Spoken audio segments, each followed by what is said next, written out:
Akhirnya, Bupati Aceh Selatan meminta maaf kepada Presiden dan seluruh rakyat Indonesia karena meninggalkan rakyatnya yang ditimpa musibah pergi umrah. Bagaimana pendapat kalian, teman-teman? Apakah Bupati Aceh Selatan akan tetap dicopot? Karena ini sudah sampai ke DPR. DPR juga meminta Bupati Aceh Selatan dicopot.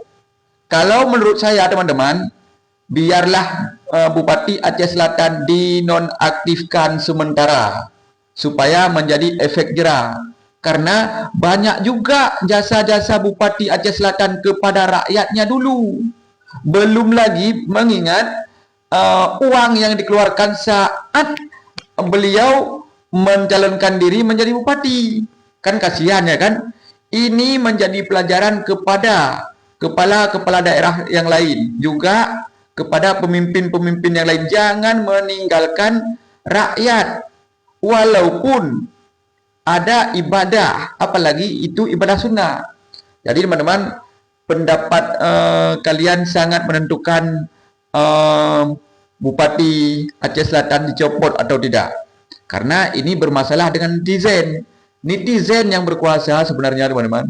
Kalau kalian berkomentar jangan copot, berikan maaf, maka Bupati Aceh Selatan tidak akan dicopot, ya kan? Kasihan juga, ya. Dia pergi umroh, namanya juga manusia, ya ada silap-silapnya lah.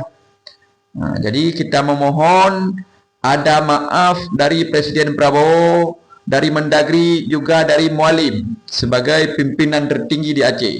Ya kan, juga kepada rakyat yang ditinggalkan, mohon dimaklumi, bupati kalian itu pergi umroh, mungkin ada kesilapan, lupa dia bahwa lebih penting rakyat, karena umroh ini bukan kewajiban. Bagaimana, teman-teman?